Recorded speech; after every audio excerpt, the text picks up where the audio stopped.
Tonight was supposed to be normal, just me and my cat, Midnight. He was a strange cat, all black with eyes the color of bright green apples. He had this weird habit. He would stare, not at me, not at the wall, but at empty spaces. He would sit perfectly still, his tail twitching just a little bit. His eyes would get wide, so wide they looked like saucers. It was as if he could see something I couldn't, something invisible. I always told myself it was just a cat thing. Cats are weird, right? That's what everyone says. But tonight, it felt different. The air in the house was heavy and cold. I tried to snap him out of it. "Midnight!" I called. "Come on, boy!" I clicked my tongue. I even wiggled his favorite feather toy. Usually that was enough to make him pounce. He loved that silly blue feather. But tonight he didn't move a muscle. He just kept staring at the corner of the living room ceiling.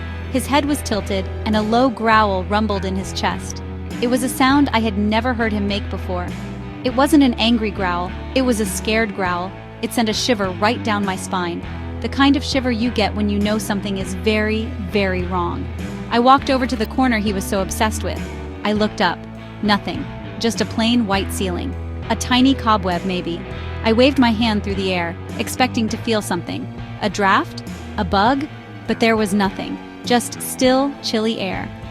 I looked back at Midnight. His fur was standing on end. Every single hair on his back was puffed up, making him look twice his normal size. He looked like one of those Halloween cat decorations. But this wasn't Halloween. And this wasn't a decoration, this was my cat, and he was terrified of nothing. Suddenly he let out a sharp hiss.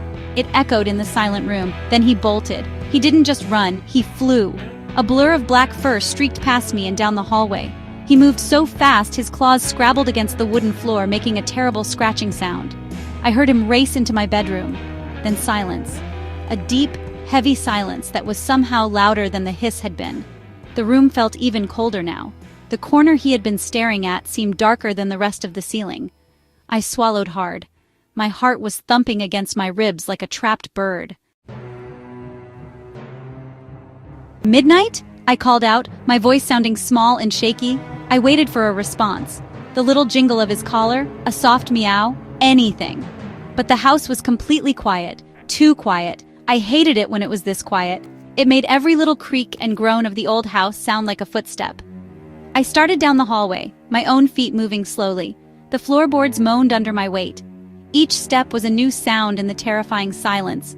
I felt like I was walking into a trap.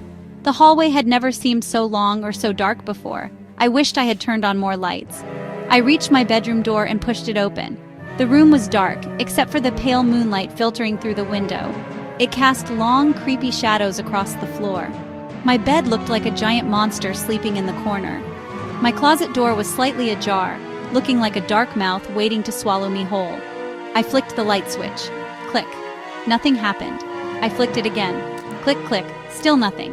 The power was out. Of course it was. Why wouldn't it be? My heart started beating even faster. "Midnight, this isn't funny," I whispered into the darkness. I took a deep breath and stepped into the room.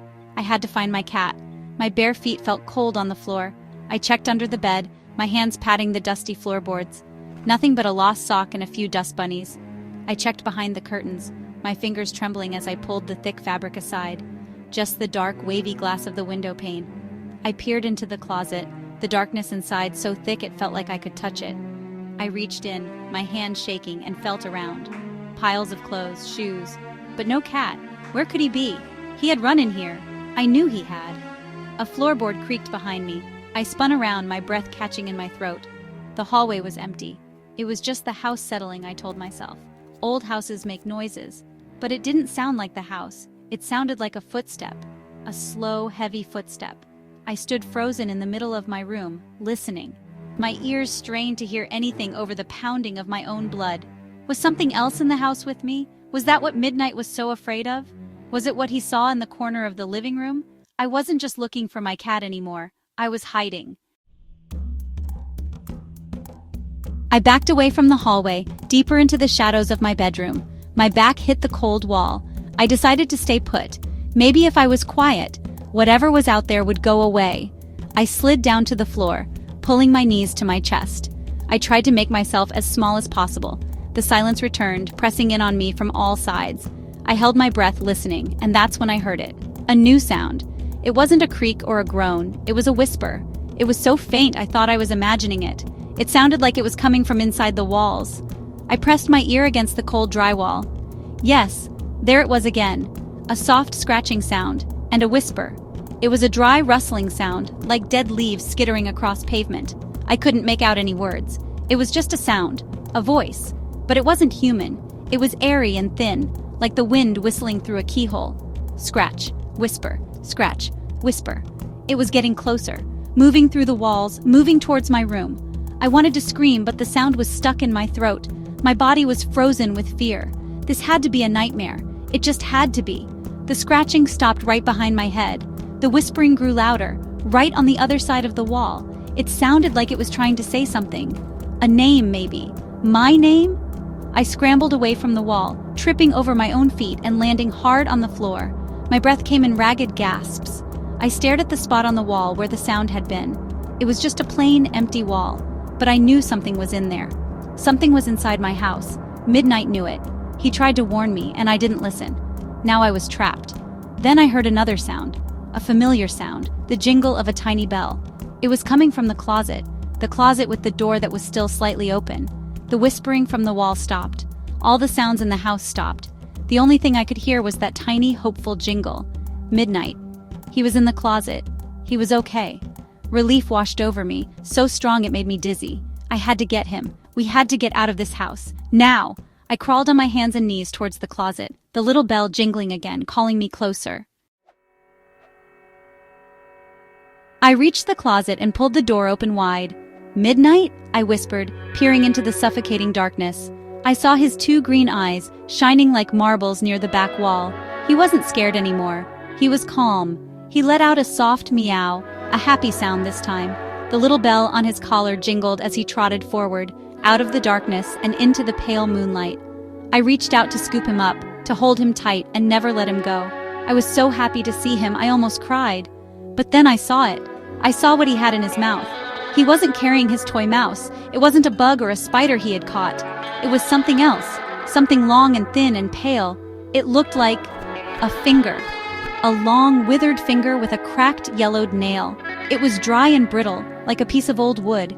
Midnight dropped it proudly at my feet. A little gift, a trophy from his hunt. I stared at it, my mind refusing to understand what I was seeing. Where did he get this? Where could he have possibly found something so horrible, so grotesque inside my house? My blood ran cold. The finger didn't look like it was from a Halloween decoration. It looked real, too real. I looked from the gruesome object on the floor to my cat. He purred, rubbing his head against my leg as if he had done a good thing.